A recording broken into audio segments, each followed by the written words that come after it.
Hi, I'm Spake Jenkins, General Director of Seattle Opera. Join me in this episode of The Road to Valhalla as we explore the sets and props for The Ring. Our technical director, Bob Schaub, tells us about managing all of the sets and props required for this challenging undertaking.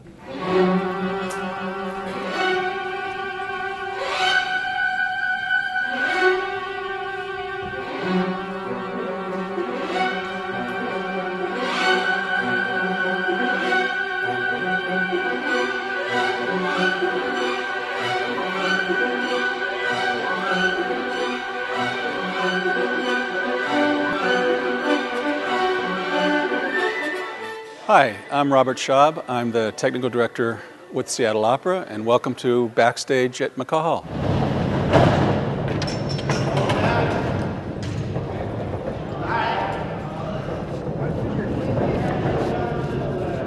We're currently in day 12 of our load-in process. We've got scheduled about 15 days to put the show into the theater. These two pieces behind me, we spent about a year's time in construction. And to put that in perspective, we normally build a complete opera in between 3 and 6 months. These units are interesting from the point of view that they're double-sided. The front side that you're looking at right now, we're looking at Hunding's hut right here over my shoulder, and also the big forest scene. For the next scene of the opera, these things spin around. They're computer controlled, they're on a motorization system, and they spin around and reveal a completely opposite and different location. So now we're around on the back side of these units I've just previously talked about, and we're set up right now. We've been rehearsing a little bit the Siegfried Act 2 setup, which is the cave where the dragon exists, and you can see in this cave that there's the dragon's tail and the big coils, and we're just working out the mechanical details of that scene.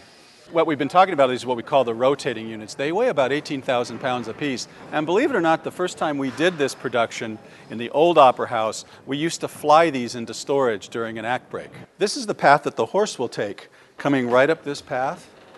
And then, of course, it comes through this opening. The horse fits all the way through here in this narrow opening, and then finally makes an appearance in front of the audience out here. We've got quite a number of stagehands that work backstage to move all these pieces around. We've got about 35 stagehands, and of course these things are all pushed on and off stage by people. There's nothing that motorizes at all. Every ounce of the theater backstage, or every inch of the theater, I should say, backstage is full of scenery. Because of course you've got the one scene that you've got on stage, and then all this other stuff that you've seen is located in storage positions off stage.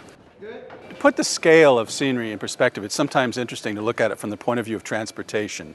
And this production requires about 58, 53-foot trailers to bring it from our warehouse to the theater. Now, a normal opera, like let's say even a normal large opera that we have, like Tristan and Isolde, we fit that into 6 trailers. So you can see that this is about 10 times the scope of a regular season production. One of the challenges in producing this opera from a technical point of view was to build this hyper-realistic scenery that from the audience point of view really looks like real rock or real forest or real natural environment. And so the only way we could do that is, of course, to carve it all from scratch. And so what we do is we build what's called a metal armature. We attach big foam panels to that, and then the scenic artists carve all of this naturalistic, rock-looking scenery, and then we coat it with what's called a poly shield or a rim coat, which is a hard plastic coating, and then it's painted. It's a very laborious process. You can do about an hour per square foot, or a square foot per hour, and so you can see there's thousands of square feet, and you can see just how many hours we took in making this. Hi, my name is Pete Oles, and I'm the property master at Seattle Opera. And this is the famous sword known as Notong. We built for this ring a total of 9 of these swords. In the actual show, 8 of them are used.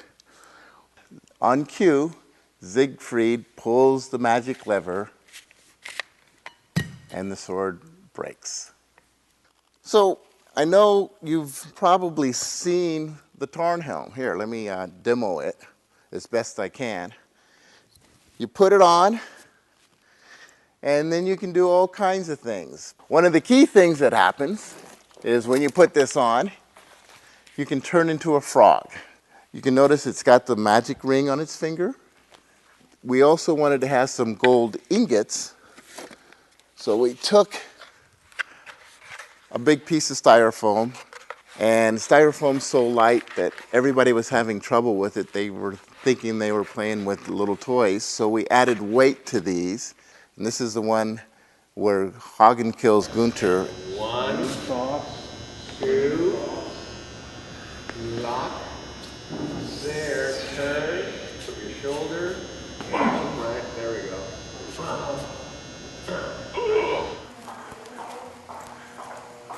Yeah, there it is. In Siegfried, one of the key pieces is the anvil. It's a wooden structure with metal on the top, so when he's doing his famous hammering scene to the sound of the music, it makes the right noise. And then as he finishes his sword, he preps this unit that has been built to break on his cue, which is to slam it with his sword and cause the anvil to split in half.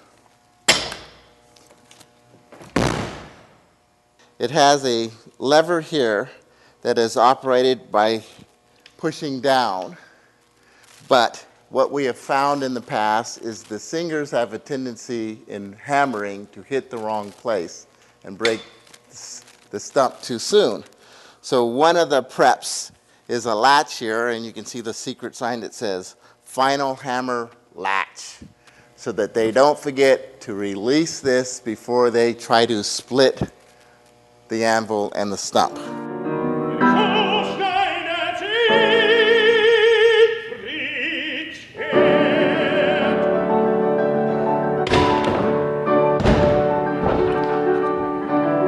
In terms of the flown scenery, we pretty much use every available square foot of flying space available to us. There are 112 what we call line sets or battens in the theater, each one capable of holding about 2,000 pounds. And we've used just about all of them, some for the electric positions, but many for all of the flown piece of scenery.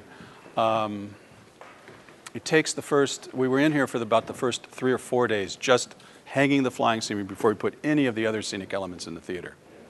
The deck itself, that all the work, of course, happens on top of, one could think of it as a big circuit board. It has all of the appropriate communications cables, the electrical cables, the pyrotechnic equipment. All of it is built into the deck. So when you move a scenery piece to its position on stage, you can immediately just plug things right in without having to fight cables and whatnot on top of the stage itself. The deck itself runs all the way from the fly floor all the way out to the loading dock, so you don't have to make any transition from the normal stage floor up onto the show deck. So we're 29'6" below the stage floor where we've just been standing, and I thought it'd be an opportunity for you to see this big trap machine. This is a giant lift that lifts finally at the end of Gadadramarang all of the gods up about 10 or so feet above the stage level. And this machine runs off of hydraulics, and it was also used in Parsifal. It was the machine that we built to drop a large tower down into our traps for the very first opera we did in the new building. So this is the trap continuing up through the orchestra pit level of the stage. And you can see here that the scenic elements of this trap are located right here. And at one point, near the end of Gadadramarang, all the singers will locate in this room. Stage manager will be here. They'll guide them onto this platform, at which time we'll bring them up above the stage floor for the finale of the opera.